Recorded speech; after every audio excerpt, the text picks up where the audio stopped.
Shalom, shalom, bonsoir peuple des dieux. Nous sommes dans la joie de vous retrouver ce soir dans votre émission Jusqu'à la fin avec Jésus-Christ de tous les mercredis à partir de 20h30.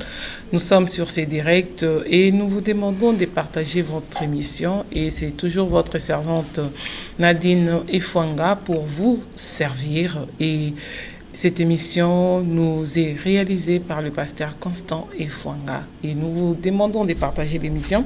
Et sur ces plateaux, je ne suis pas toute seule, je suis avec le pasteur Jean-Marie Dibaoula de l'église La Fraternité et je les salue. Bonsoir pasteur Jean-Marie. Bonsoir maman Nadine, bonsoir Banana Nzambe, bonsoir Mokiro Bimba, Nkola Pambola Bino. Boni, ça va? Ouais, bonne année. Nzamba Salangolo, bonne année. Donc, quand il février, mais bon. Ouais, tout ça continue à bonne année. Tout continue à bonne année. Donc voilà, maman a dit, il y a une bonne année au Liagni. Ah, bon Liagni. Oh, il y a un soso. C'était. Tony Nkolo vraiment n'a battu l'élection en 2018, quand il se en 2019, vraiment, ils ont grâce, quoi. Donc, c'est en 2019, donc ils ont grâce encore à la perception de maladie. Merci, vraiment, tous les peines sengo, et comme on n'a pas aller là, normalement, il fallait que tout le monde a passé à Massamba. Si, il fallait que tout le monde a passé à Massamba, mais passer à Massamba, il y a Azana. À Koya, donc, bon. Et Azor s'est préparé, hein? Donc à Royan Ayazan Nzela, tout le monde a mis les D'accord, ok. Nous avons une émission à Bisso à Lélo, donc Lélo et Bisso Maté. Ouais, Tony Nkolo, notre le but est banana Nzambe, Nkolo surtout moni 2019, parce que Nkolo a perçu grâce pour Lélo Tozolo, Lélo Batuming Bakoufi, Batuming Batiki Bisso, Batuming Soupe de gagner la bonne année, le 31. Le premier, Moutou accueilli. Donc, c'est tout ça, et ça, grâce à Nzambe. Maman, la likamuto sur le maman Nadine, Moutou, Koti Moula Sika. Thème la bicho, ils allaient les découragements. To Kolemba. Donc, les découragements. C'est vrai que to Koti Moula Sika, mais ils en ont battu Moussou. Peut-être le Makambu, tout ce qui n'a pas ça en 2018, et Simba qui n'a monté. Donc, et que ça arrive aussi dans la vie de qu'on se décourager. Donc, le découragement, c'est-à-dire qu'on perd de courage, qu'on perd d'espoir. Mais avant tout, le texte, le thème, autant que la biso na Ésaïe 45. Ésaïe 45,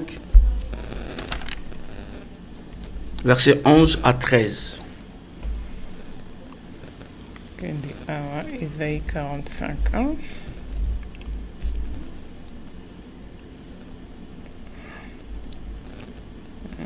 Ésaïe chapitre 45, versets 11 à 13.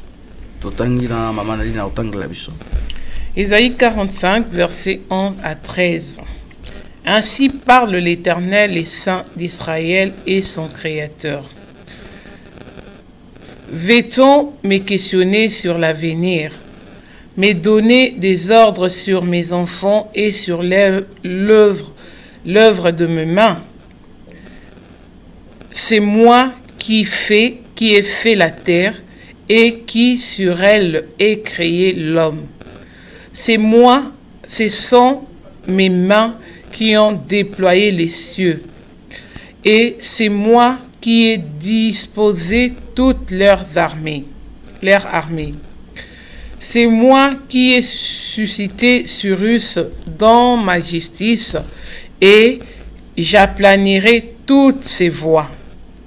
Il rebâtira ma ville et libérera mes captifs sans rançon ni prison, dit l'Éternel des armées. L'Éternel des armées. Donc, le but était, la thème sur les découragements. Mais avant tout, quand on a katina muzindo ya thème na biso tant texte oyo, toujours mon nzambe azoloba, moi l'Éternel. Ngai nani akoki ko questionner ngai sur l'avenir. Donc, en un mot, nous to loba ite maman Nadine, mukili oyo yo eza contrôlé par nzambe. à part nzambe mutu a contrôler mukili oyo azate. Même Satan nous a même contrôler. Donc tout ce qui se passe dans le ciel, sur la terre, sous la terre, ils ont un contrôle ya nzambe. Donc bana nzambe ce que tu koyeba que biso ba oyo nkolo abengi biso, nzambe oyo abengi biso, il contrôle tout et il sait tout. Preuve ani toujours mona même Nathan ya Daniel. Tant ange yaki ajoye biso ba makambo ikoya. Oku Daniel ayeba kité. Donc nzambe tellement il m'a ramené ce que ya ayebse pas Daniel même tout montant où Yesu pas yé ajoye ça pas ba yé kolina yé kalbi ba mikolo ya suka botala ba makambo bino bokomona ba makambo ekoleka ba makambo ekoleka donc nyos o Yesu alobaki to moni nyoso ezoko kisa. Donc pour dire tout simplement que yo o yozo landa biso Dieu contrôle tout. Donc le monde est contrôlé par Dieu. Donc nous avons contrôler nkili oyo nenkolo alobi. Ya ngoto lui était tozali kolobi la découragement. Moi on a dit découragement pe ya na vie hein. Et là c'était que le roi comme ko sambela makamu za kitoko quoi. Ben oui, il faut makamu za kitoko. Makamu si yo mtozala nzambe OK ko se décourager sunde. Mais ça arrive hein. Ça veut dire que evi nzambo ça. Et ça na ba na Bible ba yewe nzambo ensemble va se décourager qui peut. Exemple exemple ya Jean-Baptiste. A découragé nani. Jean-Baptiste alembaki Jean-Baptiste na Yesu ba cousin. Aye cousin na. Voilà. Bon si quand Jean-Baptiste a comme baptisé, même yé Jean-Baptiste aye ba ina Yesu te. Mais tant comme ko baptisé, ba mo ka lobi ete molimo mo santa lobi nanga. Mutu oyo ko mon esprit ko kitana sous forme ya colombe. Ça dit yewana. Donc avec conviction à témoigner.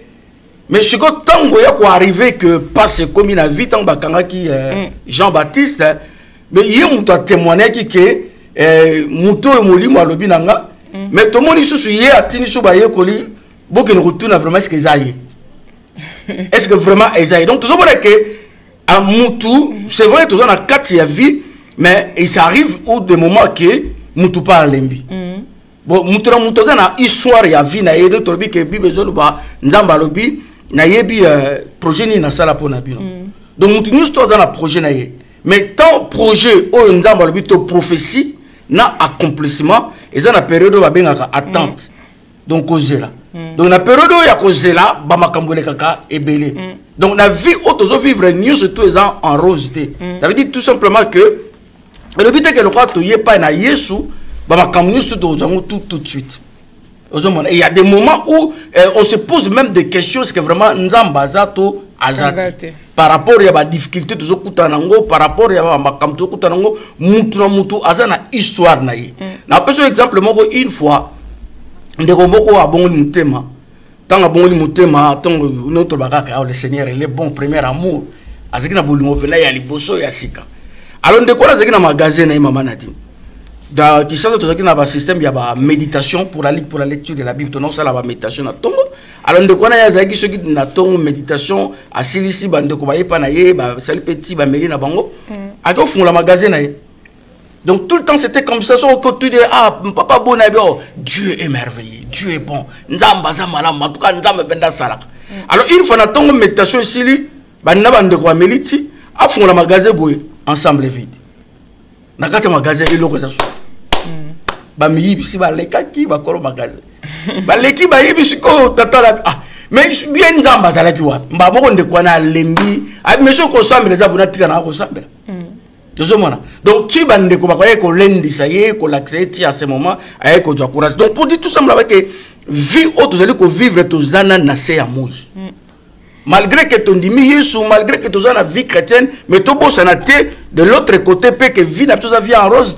pourquoi parce que au moment où mukolo mutape si bon il n'est pas à Yesu dans monde invisible Satan a commis rechercher est-ce que vous avez pas que vous avez recherché dans monde invisible parce que du fait que l'on a quand ennemi au comme na quand yankolo donc Satan a aussi la toile lukayo donc na vite au kuta na baka to ko baka ateke Satan nzambe pas ko permettre pe makamsu yepi na kati ya vie na yo yo zo ko comprendre ya on torbi thème la chose ali le découragement peut-être 2018 na Satan ki na makambo oyo yo et salama ki na moté et ça ba ndeko ming pe tellement makambo salama te lelo bazana bango prêt ya kotika na bango sambe. Parce que c'est la fin de l'année.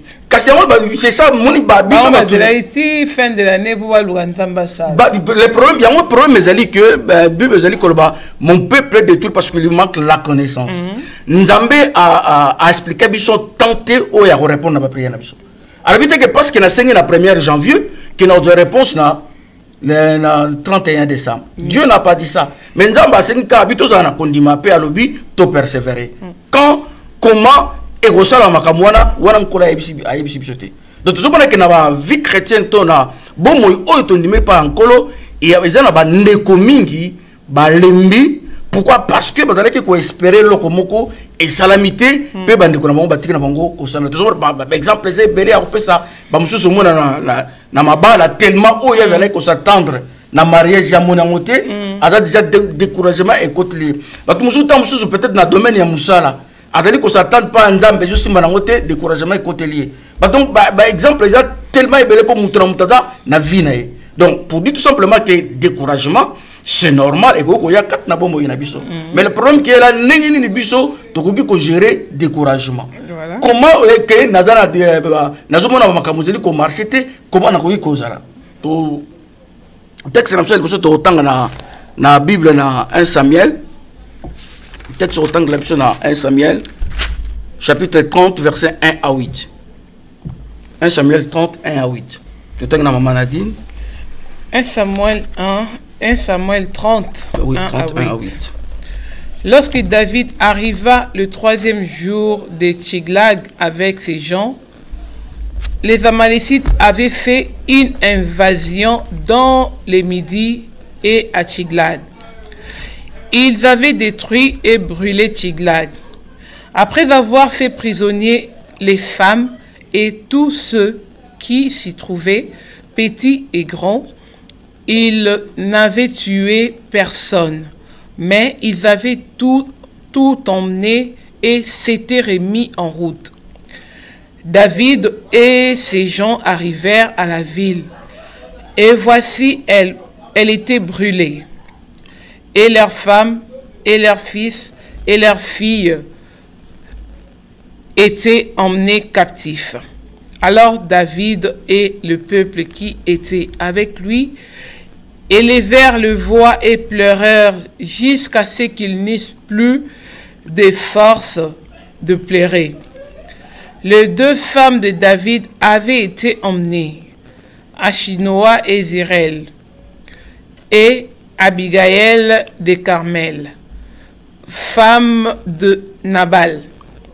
David fut dans une grande angoisse, car le peuple parlait de le lapider, parce que tous avaient de l'amertume dans l'âme, chacun à cause de ses fils et de ses filles. Mais David reprit courage en s'appuyant sur l'Éternel son Dieu.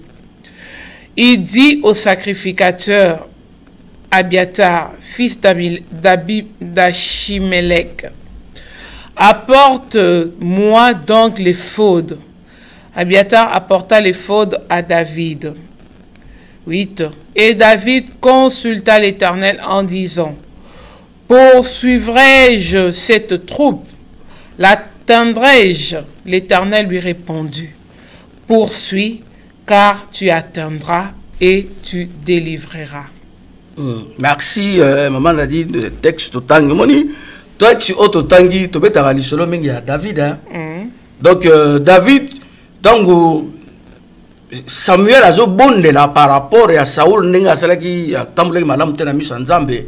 Bible le dit que choix que David a à la roi et qui seront montés en Zambé. Nzamba yo yeb pas à Samuel, j'ai choisi l'homme selon mon cœur.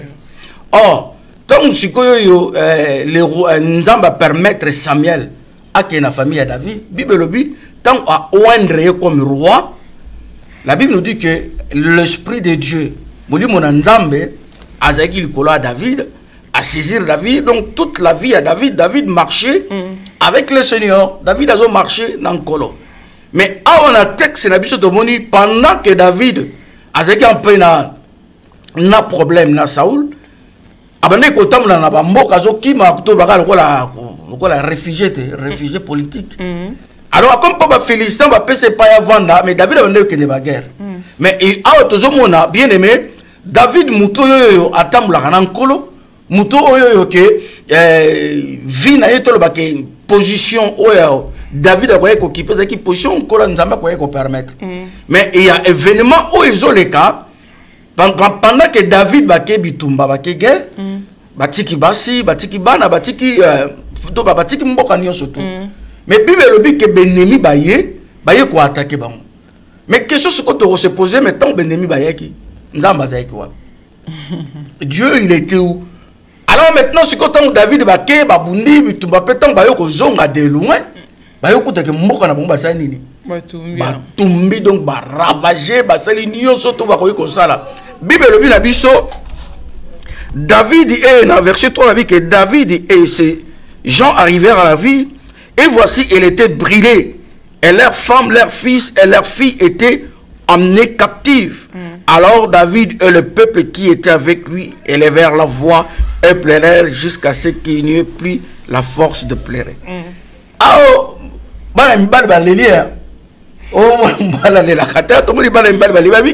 David, malgré que Azaki na molimo na nkolo partout na succès, mais il est arrivé que tout le négatif et continue. C'est-à-dire que en quelque sorte échec et continue. Mais Bible le dit que bandi kolela jusqu'à tel point que bayo perd force. C'est-à-dire en plus de ça le pire. Il y a un moni maman a dit la Bible dit ko ba na nzambe maudit soit celui qui se confie à l'homme. Donc ce qui nzamba lo ba kete ela kelima be na muto azali ko tia elika pa ya mutu. Parce que Nzamba yebi mutu. Pour le long maman a dit nga na okumisa yo na obetlo maboko mais lobika ngabika na otuka yo. Tozomona. Ya mona Yesu tellement zaki mayele Jésus Christ ne voulait pas la foule. Une fois ba foule ba yo rejoindre pour ba tie roi. Mais Yesu a dit Bible que Yesu a pakata kamba akimi vraiment ke ko bata. Pourquoi? Parce que Bible dit que ayebi mutu azan ndengi. To le but que tozala na batute, to le but to tcha confiance, c'est-à-dire que qui confiance na biso ya liboso faisala pas encore. Atomoni David, bateau ba tambala David, baza bateau ba reconnaître qui ministère à David. Baza bateau ba ndima que David azane roi na biso. Mais atomoni sikotango yo okoma ke bangoni stong ba ke guerre bazaki ne sengo, mais tant ba zongi ba yo kuta ke mboka ba piller, ba leli Bible que ba leli jusqu'à tel point que bazaki sous na force. Mais le pire, et je continue à dire que Moussa David va accueillir, mais dans le verset 6, David fit dans une grande angoisse, car le peuple parlait de les lapider, parce que tous avaient de l'amertume dans l'âme, chacun à cause de ses fils et de ses filles. On dit donc, on dit que non, biso sikoyo yo, tout le monde que moi, basi na biso baza souté, bana baza souté. Mais qu'est-ce qu'il nous reste de faire? Babi Fonini, faut lapider David. Babi toujours lapider parce que l'obi va doit mettre les kebabok en tout cas vraiment David, toi tu es roi biso boy. Mais le même bateau babi que lolo biso toko lapider. Donc toi c'est l'importance de pourquoi? Parce que ton père va être oyoza cher. Donc bana nzambe tozali ko tala na kat na Bible était c'est vrai que vie chrétienne tozali ko tambola bon moyo tozui. Cela ne veut pas dire que micronio surtout il y aura des situations où il y a la biso na vie et vous allez tu sais maman a dit dans la église toujours yemba toujours sepela toujours yemba mais tant tous à la biso mo nandako omoni et des fois on ne va pas bananza mais tu es qui quand tu es tout seul parce que ça arrive aussi que mutozo mo na yekaraboye mais pas zo le na sa mutema yo yebite yo zo mon donc tous un groupe tous ali ko sepela mais difficulté on a zanango ke ba makambo na zanango ezali ko salamate et tant on azali ngai moko nazali ko kanisa pe nazali ko lela atomoni David est arrivé que situation où il y a Bible c'est vrai David est comme qui mais David parle mbaki à se décourager qui pourquoi parce que à mon ex leur au salaté mais je suis sûr que peut-être maintenant on se poser la question c'est comme si le oyo je suis pasteur dans quatre églises, ça peut arriver pour m'accompagner, mais à un moment donné, on se posait la question, est-ce que vraiment on a serviteur encore?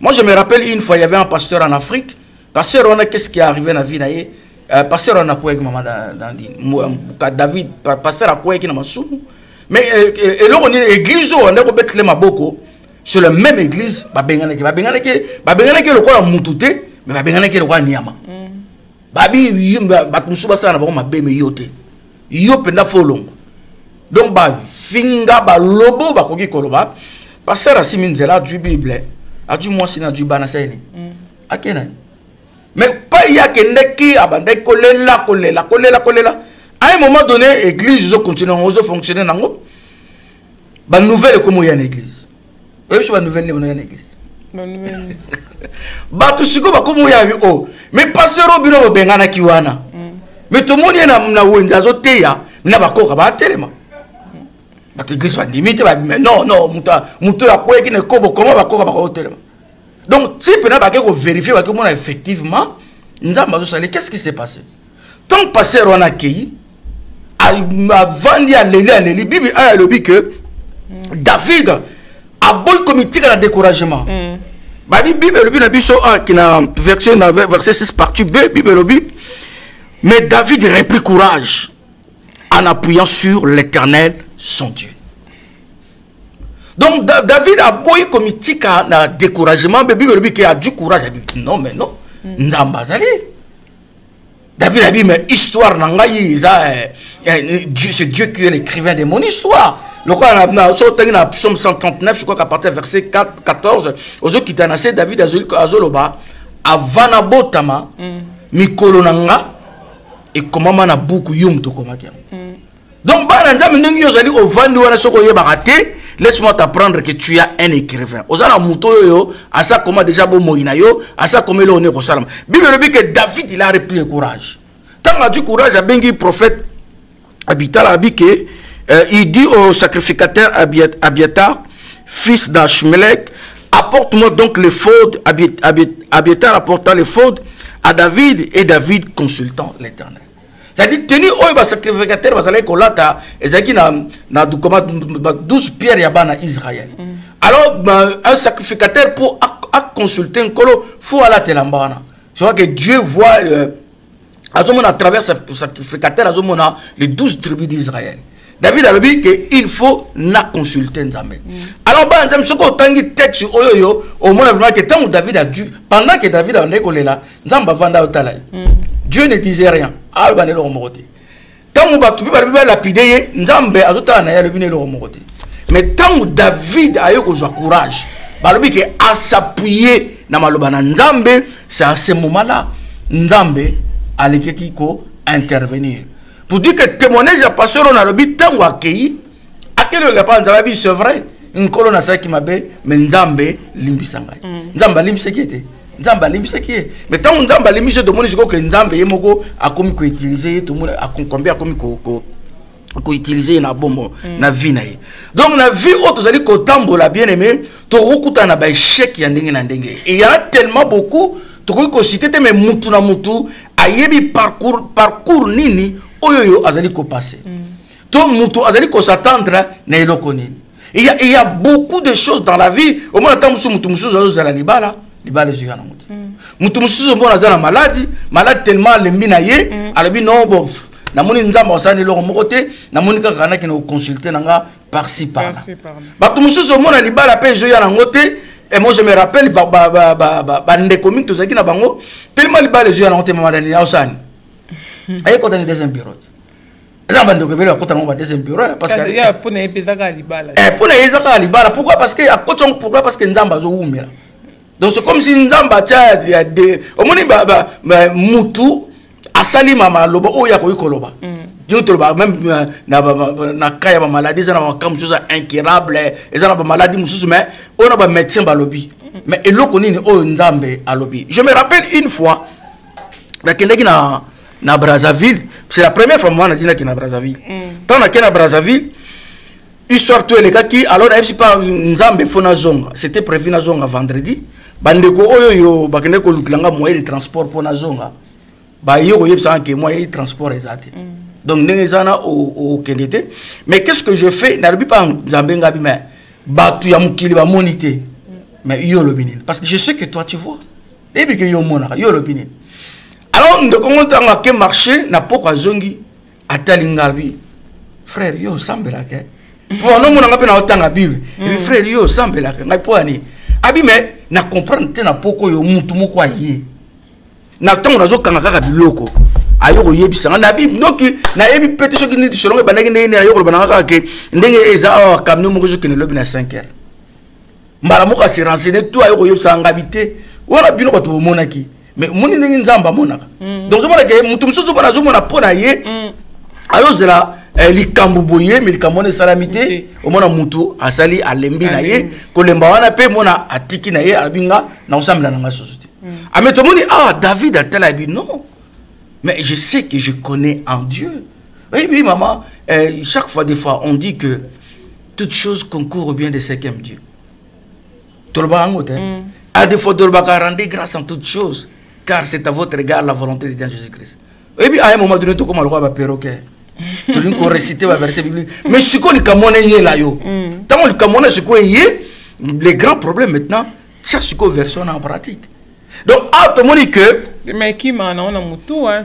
C'est ça, et qui m'a on récite au monde, un problème, il y a ce que tellement, on a commis concentré dans le cadre de la problème. On continue dans le cadre de la problème. Le problème a emporté, yo. La verset dans la Bible, qui m'y est. Parce qu'il y a un moment dit que la Bible autant à mes côtés. Parce qu'il y a un moment dit différence, à Bisso, tout ça, la grâce, parce que nous avons le Saint-Esprit. Il y a ce lobby que, mon limo, mon santo, a qu'on rappelle Bino. Donc, David, le Saint-Esprit lui a rappelé. Ah ben non, en tout cas, non. Problème, moi je ne veux pas vivre le quoi les autres. Parce que tu vois, il y a des situations qui arrivent dans la vie, et des fois, les païens vivre mieux que nous. Manifestation, des fois, il y a des païens qui manifester, c'est mieux par rapport à nous. Mais à tout le monde, David Nzambe a quelque consulté Nzambe. Pourquoi? Parce qu'il y a dit que Moukilo yoyo est contrôlé par Nzambe. Parce que les gens qui ont abandonné nos Nzambe, oui, c'est vrai, ils ont raison d'abandonner. Mais la fin, c'est quoi? Soukanango et aux Alani. Parce que les gens qui ont dit que non, Nzambe peut s'engager parce qu'il y a un apostle mbongo, c'est pas grave, tu peux le faire. Mais fais nango les anines. Donc fais nango les anines que les anines qui fort. Na bato bazaki riche, na bato bazaki puissant, tout le monde combien fait na bango et suka kaka liwa. Mais David a comprendre que non, découragement que ko ya na kacha vie, na ko perdre espoir, na ko perdre moi na ko perdre mubali, na ko perdre mosi, na ko perdre musa, na ko perdre tout. Et ça et ko pousser na pe na koka kolemba. Mais David a tel le but non, je vais consulter l'Éternel. Alors, si on a un verset où tu as souka, au moins que tu as tout nkoro, nkoro le bien que faut un verset 8.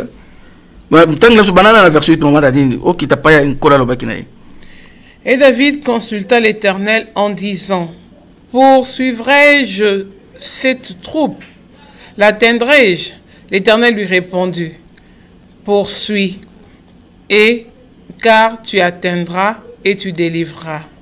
Et David s'est mis en marche, lui et les 600 hommes qui étaient avec lui. Ah, merci.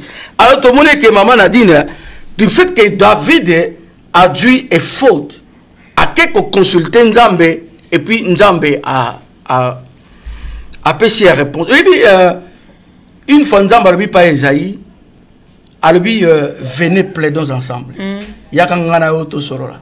Nzamba lobi rappelle à ma mémoire yebisa makamuni o ngai na loba na yo. Bien aimé était c'est vrai que ma problème est koya mais devons savoir que nous avons un Dieu o maman Nadine tobana na Nzambe a pesaka ba réponse na makambu nyonso.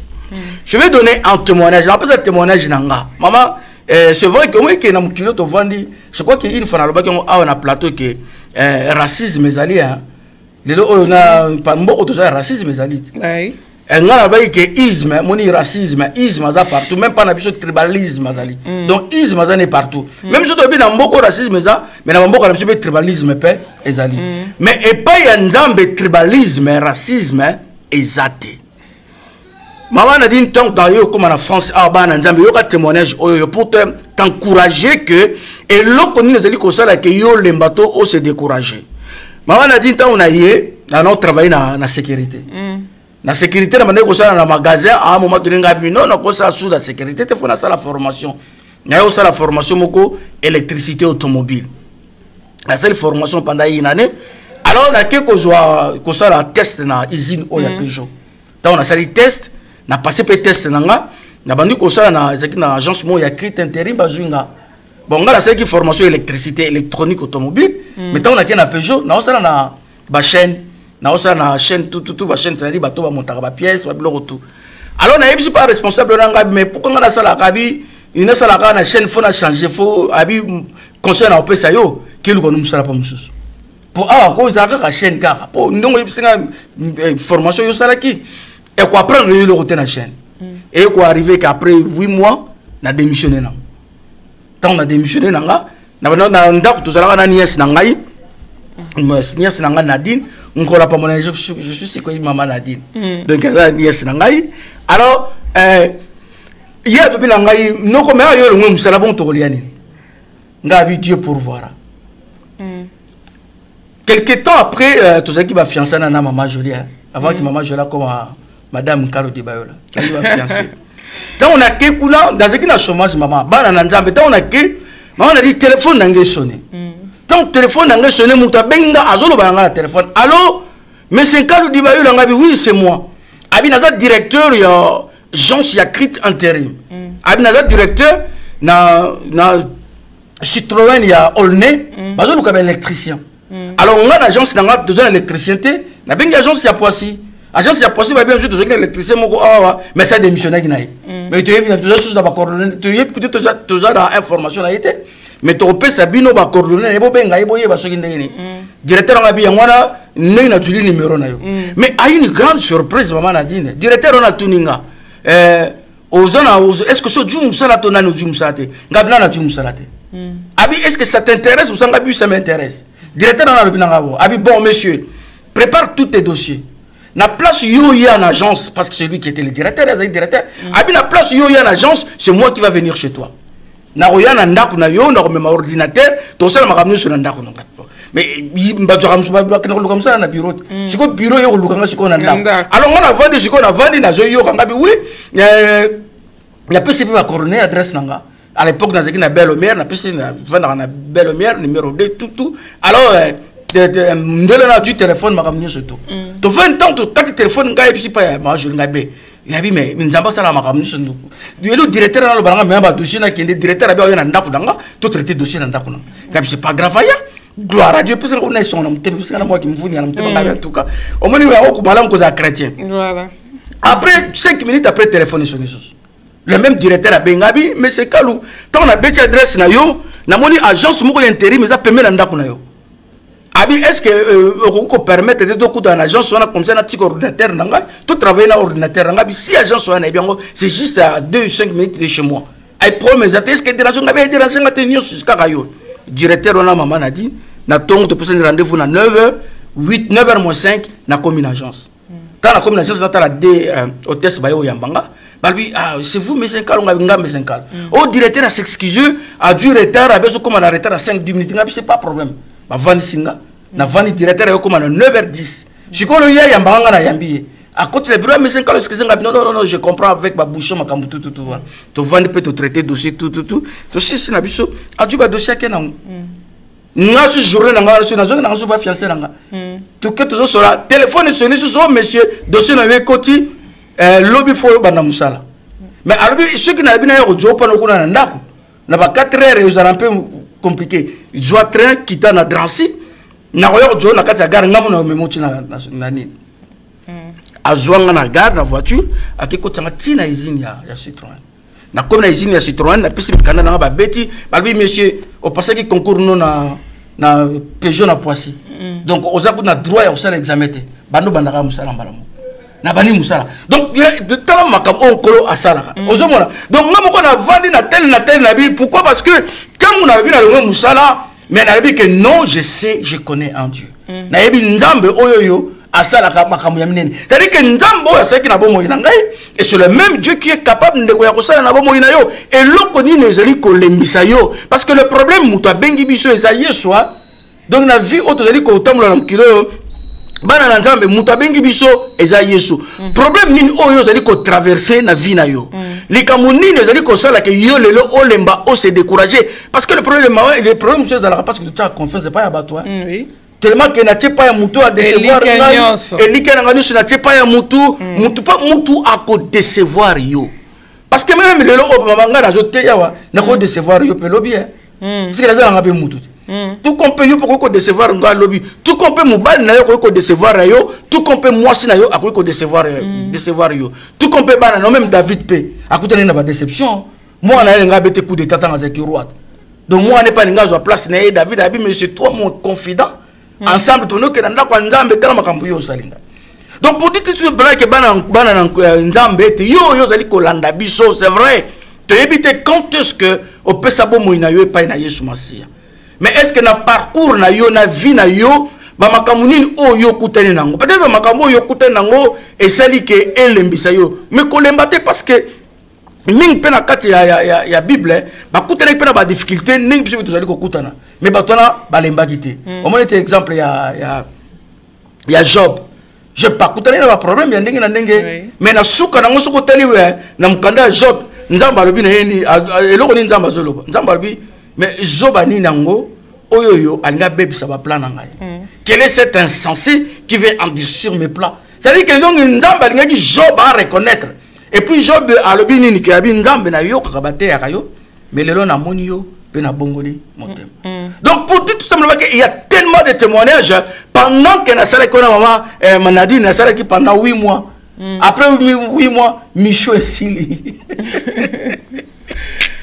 Si quand on a salé peut-être va embaucher monsieur Sili mais on a témoignage mususu et ça na témoignage oyo na va to témoignage na to tanga na mutatangela biso na Genèse chapitre 21 verset 14 à 21. Genèse chapitre 21 14 à 21.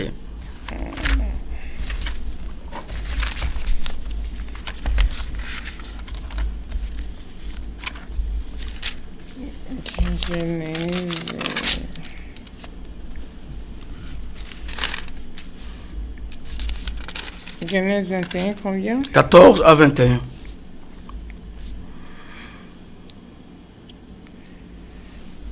Puis Abraham s'éleva du bon matin et prit du pain et une bouteille d'eau et il les donna à Agar en les mettant sur son épaule.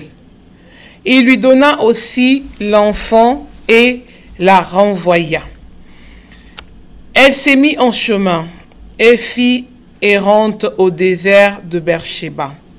Or, quand l'eau de la bouteille eut manqué, elle jeta l'enfant sous un arbrisseau.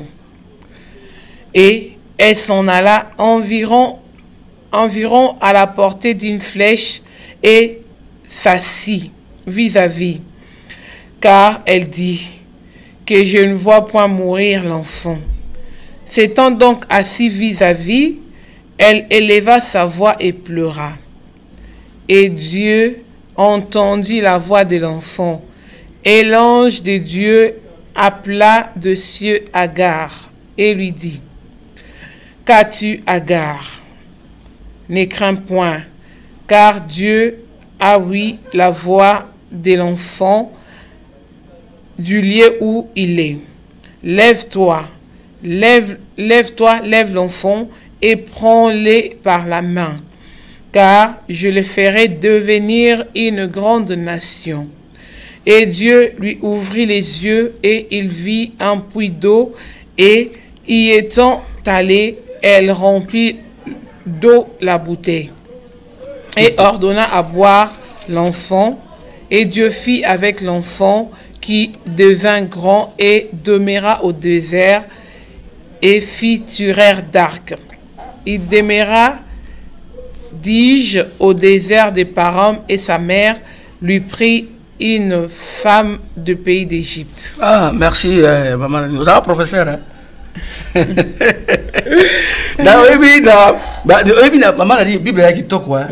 Tout ça na grâce ya la Bible ba na nzambe, tout ça grâce ya kotanga ka Bible. Au moins on quand moi yo za mwana nzambe, mais Bible tanga na yango te. Hein? Donc parce que si on entend la Bible au monde a élengi la Bible quand on a dit surtout que tika bolé au santu a éclairci buso. Donc pour dire que bana na nzambe tala lisolo o mama dali na sepela na lisolo o. Au moins to te ya Sarah, to te ya Abraham mais yé to te ya yete. Ozomona. Ah Bible le bien biso nini Agar azaki to ko kolobake azaki enfant chéri à Sarah. Parce que tu as dit que l'histoire n'est pas ma qui programme n'est pas na pesa que na baba bota na Abraham tout tu as vu l'histoire mais tant à Sarah a dit na poste na été et là on est bible na bisoté Abraham a s'appelé quitter mais nzamba lobi na ye Sarah makamo moi suna lobi alors qu'est-ce qui va se passer Abraham a lobi na mono nga penza en tout cas na moi sina nga ka yo kene na yo mubali bakaba mbalité moi si pe bakaba yete alors tout le monde dit que Abraham a pessié mai a pessié lipa donc aujourd'hui que oyo muto a pessié azu yango akenango mais pendant marche na ye en plus as égyptien donc c'est-à-dire azozonga na Égypte mais bible le binini abungi abungi na nzela mais qu'est-ce qui va se passer lipa oyo muto a pessié qui est esili maïpe et sili.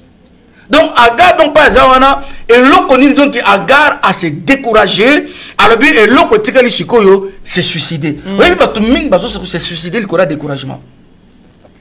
Il y a des jeunes beaucoup bazali ko se suicider même na poto déjà l'Afrique ah maman bazali pe l'Afrique parce que moi na poto tellement non nerf solide bien sûr solide mais il y a musique quand même la pourcentage en quand même il y a pas toujours ngara bi mutu mso mitumba ka likora mbali na baba na biso mitie moto atumi balande akomo luka katina moto ya mai to même tumba ki yo côté donc comment c'est que moto ndenge swaka moto swaka pakati mbango zomona.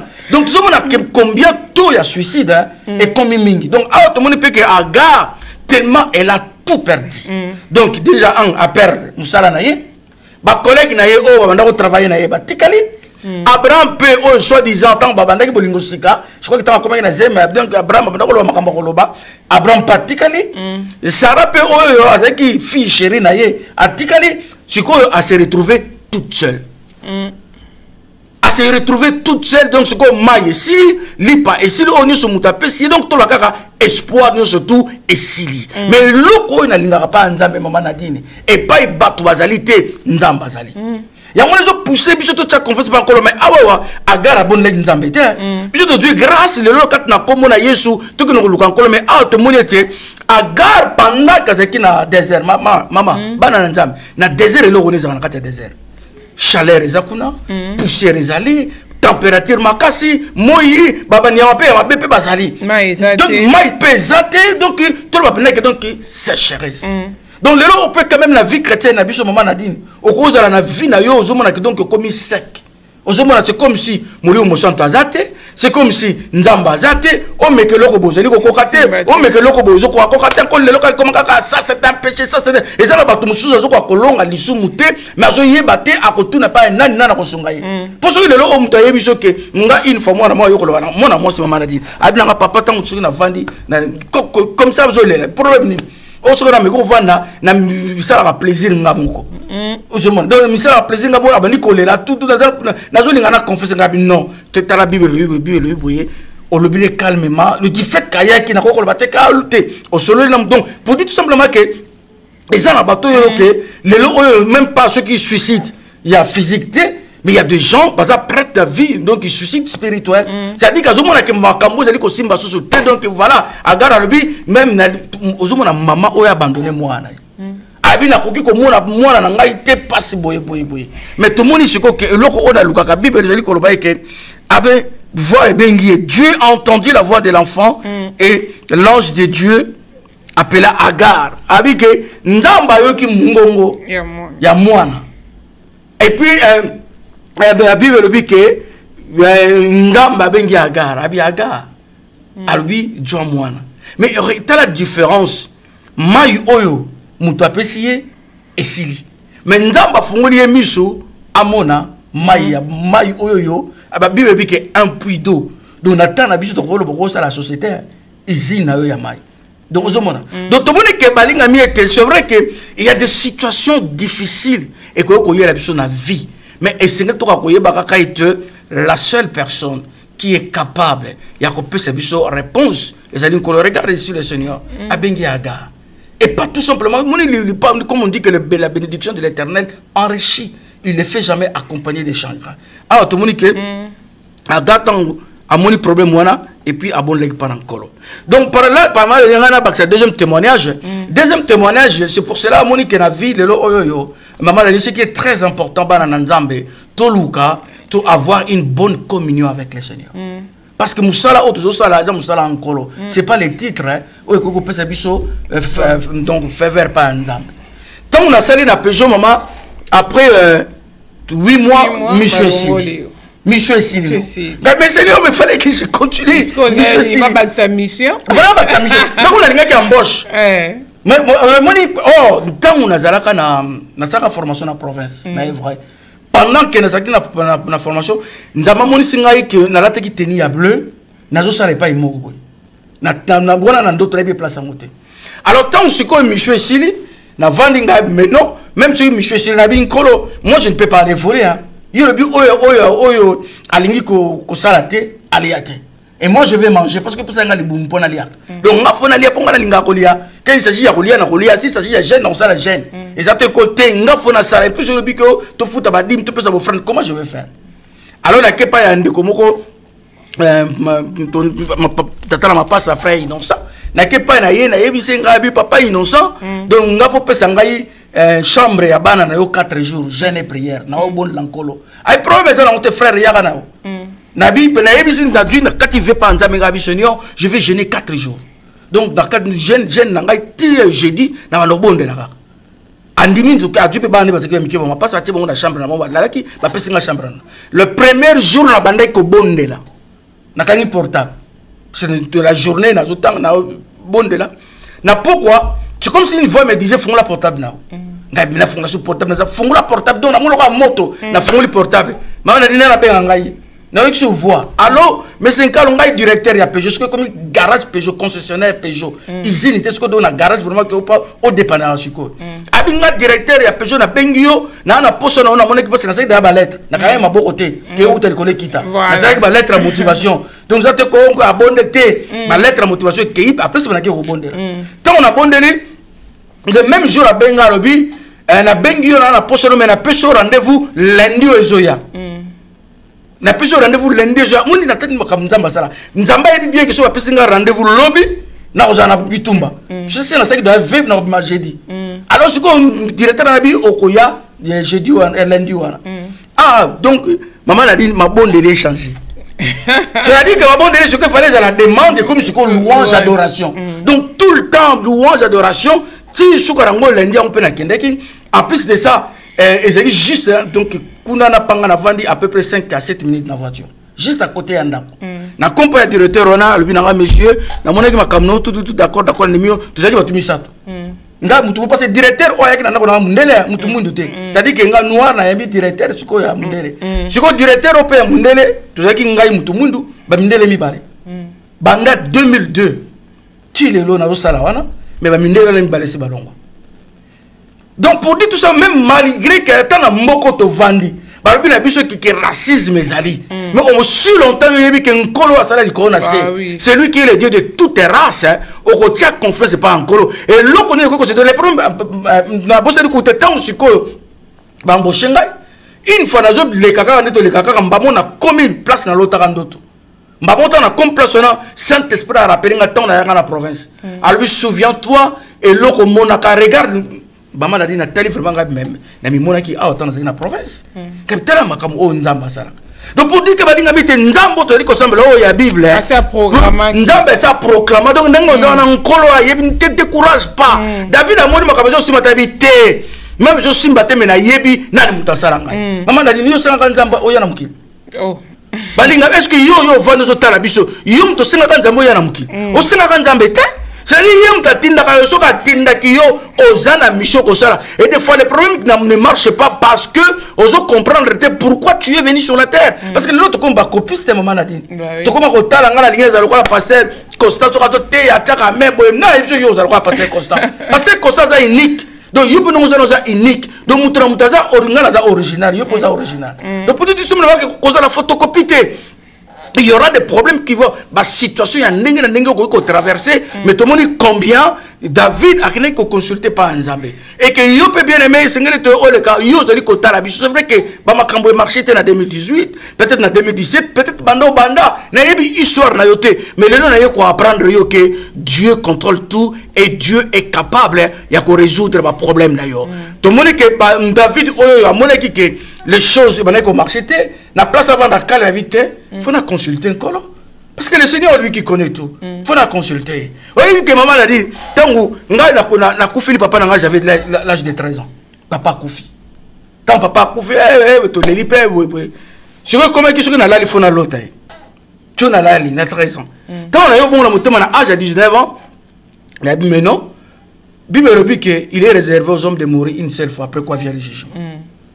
Angabi nkolo soki muto na mona kayum to tindaka aya mishoki yoti na ni komona musuti na komona iso banda taona na mona musuti mais après bambule lekebe na yo komona lisusu oyebina mona ke na nzela nini ba yo yebisaka na yo ko mama solo kaka batune balobaka e moni tata wana zeki tata na hoto yo tata aboto tata mususu mais tato ya botanga yo wana kufa comment le bananga tato yo tata na yote maman a dit na kota na chambre na bandi ko lenga bisonio de toutes les façons na poser de bato expliquer ngai yo muto ko expliquer ngai et puis je te demande pas de oh ce qui dit mais je sais que yo yebi parce que yo muto donc bato yo kiliba lobby ça ne m'intéresse pas mais ce qui m'intéresse c'est toi maman a dit nzambe asalaka tellement nazo bondela nazo lela na butu na lala nazo lota papo ya botinga azo pour sa voiture ce qu'on a quatre voitures tout ça qui battu mi balé muto a bimsé li solo wana na ngato na quatre voitures wana tant on a l'amour que Dieu me dit je t'ai montré ton père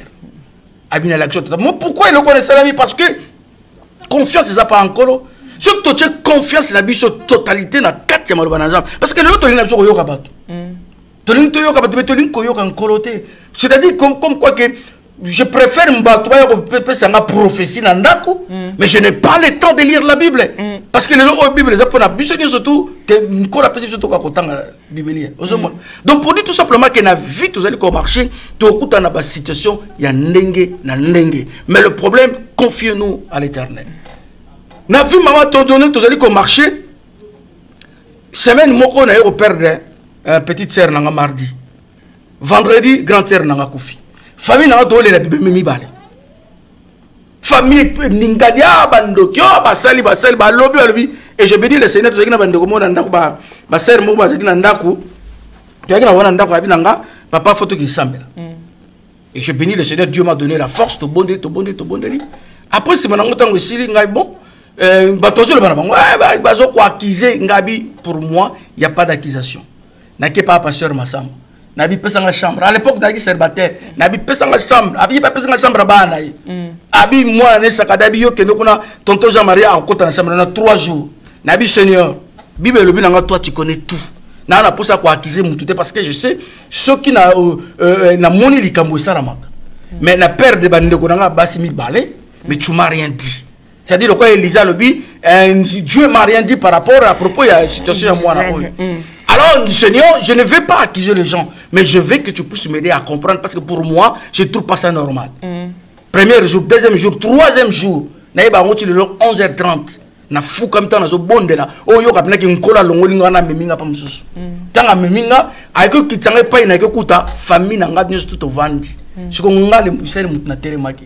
Siko tango na telemi, Seigneur azo motaka mutu azo kota, mutu tango anabandi ko gangla mutora na kombo na Yesu en cita maloba na nzambe. Dans tout, j'ai cité la parole de Dieu, je dis, Dieu m'a montré qu'est-ce que. Donc, tout dans la vie. Tant aussi, il y a une vision, il y a une Dieu merci. Le Seigneur m'a montré. Donc, pour nous, comment c'était pas dans Nzambe, et pas un Nzambe secret. C'est vrai que quand on arrive dans la vie, il y aura un moment où peut-être on passer, on traverser un moment difficile, on traverser un désert, on traverser un on sait la question c'est découragé. Dans la Bible, le peuple peut traverser, mais on se laisser dans le découragement. Mais côté qui keneki koluka pa nkolo et puis nkolo soki bango. Donc balinga mete yo oyo zali ko traverser la situation où ils allaient traverser, mais laisse-moi te dire qu'aujourd'hui, on a été espéré par Inaye. Et c'est pour cela que Yesu tombe battu sur Wandaï Koya et pas Inaye Banay ta foi t'a sauvé. Après on va te que Bakondi Manabino, Malobi ta foi t'a sauvé. Donc voilà le problème qui est là, ce qui est bien, c'est-à-dire que plonge-toi dans la parole de Dieu et mets la confiance au Seigneur. Chaque problème de la vie, ils ont dans la Bible. Chaque problème de la vie, ils ont la réponse dans la Bible. Et c'est pour cela, ça la Bible, David a dit, je serre la parole de Dieu dans mon cœur, de peur que je ne pêche pas en contre. Donc voilà donc toujours qui m'apprêtant, verset à ce moment on se peut autant que la Psaume 73. Psaume 73, tant que 16 à 17. Psaume 73, 16 à 17. Puis au temps 26.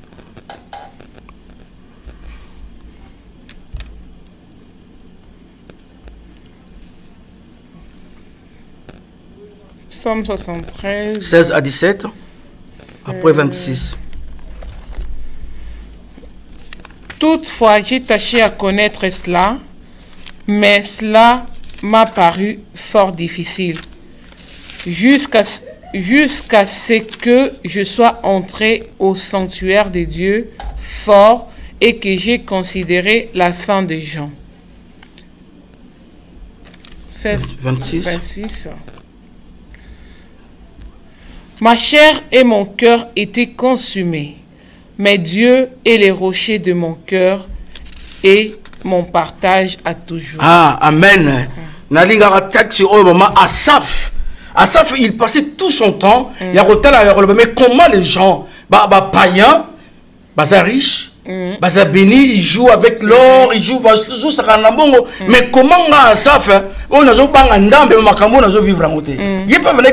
était tellement découragé, mais Bible le dit que l'on s'appelle Asaph, c'est le ça qui n'a découragé. Bible le dit que juste pénétrer dans les sanctuaires de Dieu. C'est-à-dire que Asaph a que tu as information pas encore. Alors dit que de toutes les façons, moi je reconnais que ce monde et cela m'est pas inayo. Donc ma confiance dans moi et pas inayo, ma confiance est en toi. À côté de temps tellement Bible dit que il a consulté l'Éternel, nzamba monisier sort final ya ba méchant. Et c'est pour cela dans verset 26 Asaph a lobi était nzoto na ngai motema na ngai koki kozika. C'est-à-dire que je peux passer les souffrances à vie, mais tu resteras toujours les rochers de mon cœur.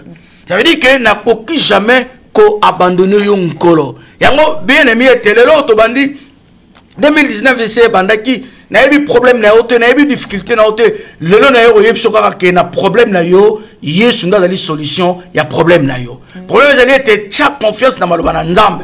Yo opena no pesi bomo ina yo pa na yesu te et loko na zali ko pa na yo te pesa bomo ina yo epai na Yesu Masia. Donc tout le monde était maman Nadine ba na nzambe et le découragement oyo to ko ko balelo na kat na Biblia tout le monde peut bande ko ming pe oyo balembaki mais bato tout le monde est ba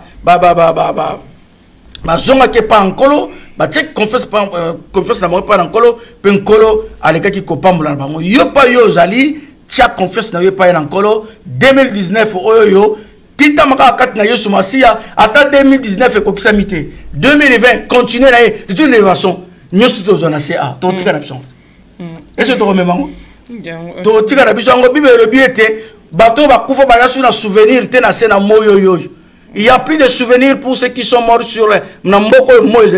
Ça veut dire tout simplement tout au kotika, mais ce qui est très important au passer éternité na yo wap. C'est vraiment un colo avec un pambola bino na banda pour na bino pa ibozali na petit moment na dini ceux qui vous en commentaire ça là ceux qui bande ko balobini. En tout cas to komi tout ça sur na temps au terre ça la commentaire to komi juste na suka émission na biso to kotika kaka nzela na ba annonce dans le mbango penda to. Alors pour na je crois que le grand annonce auto to zali nango na lin kolba et pas na ba na nzambe que to zali na matanga to zali na décès na biso ya pasteur Katende Jean-François bandeko ba yebaki pasteur Katende wana je crois que to zali komona photo ezawana pasteur a travaillé à Lançon bandeko ya Lançon à province à Lançon ba yebi pasteur Katende après tant alonga ki à Lançon akende ki na Rennes. Mais le problème c'est ezali problème nini pasteur Katende mwana na ye akufaki na Belgique. Donc nous toza awa matanga ya tata tozo kunda yango samedi au na Belgique ya plutôt ya mwana merci maman. Donc samedi oyo tozali ko kunda ye matanga ya mwana. Donc nous toujours le baboyer maman pasteur, ton maman pasteur Katende azo qui est Belgique lobby. Donc pour moi on a toujours samedi. Donc je tout samedi la fraternité, bandeko toujours dispo to kende to accompagner bandeko na biso. Pasteur Katende toujours la boyazeki na Kishasa. Azala ko se préparer pour aya kokunda mwana samedi. Alors akeneki na ba Congo sikoyo yaki samedi pour abane ko ya vite fait pour dimanche ça qui va makamnyo surtout pour aller va payer makamnyo surtout pour azonga aya kokunda mwana tant akomi na kimpese nde pa wana sikoyo et pas y asalaka accident bazaki batumi balé alors asalaka accident donc muto bazaki na ya pa ajoki kuma aza quand même aza bien mais par contre passer Katende akufaki donc notre zolo baboye pasteur corps eza na Kishasa. Ça va démarche corps normal et que faut y a à Paris. Donc corps que y a na Paris. Donc on découvre to yeba qui passer Katende nous toujours aboyer aza susu na bisoté. Alors sur terrain tout susu ba information susu bandeko linko to ba information na pesa numéro ya téléphone ya papa Mubale ya mama Licia papa Diakra et donc ce numéro de téléphone na parce que na yeba bandeko mingi ba yeba qui pasteur numéro na ezali 06 95 18 41 52. Donc on a répété 06 95 18 41 52 et puis il y a fixe yanda que vous allez 01 34 22 10 60. Donc voilà donc une nouvelle tout puis vraiment tous les gars kobondi la pona ba kosunga pona bandeko et puis bandeko o balingi ko sanga na biso na église de la fraternité tous allez na Ambroise Croisa na commune ya plutôt commune na canton ya Val d'Argenteuil juste en face il y a pompier bandeko balingi ko sanga na biso donc tous kuna na Argenteuil lobby jeudi tous na prière ya ba responsable et puis samedi tous na culte na biso c'est quand nkolo le ka ko pambola bino na bandako na bino. En tout cas, merci Mingi, Papa Jean-Marie, et puis merci na Bino Nyoso Bandeko, Bolandi Biso na Poko Alilo, na katine émission na Bino jusqu'à la fin avec Jésus-Christ, na thème où il y a des découragements, na sur Papa Jean-Marie Makambo Bele, ozu oyo simbi na mutema na yo, nzamba kokana kosunga yo, po okokana kolembate. Donc c'est là qu'attend où il y a nzambe Nyoso Koko Kisama. Et merci na Pasteur Constant, où il a réalisé l'équipe émission Oyo, et merci na équipe Nyoso EPV télévision yo polin ko le kana EPV ko visiter te ko contacter biso et puis landa pe ba émission na biso il est kana YouTube vraiment abonnez-vous na chaîne na biso pe na page na biso et en création il y a EPV télévision. Que Dieu vous bénisse abondamment. Tokutani mercredi prochain na émission jusqu'à la fin avec Jésus-Christ. Que Dieu vous bénisse abondamment.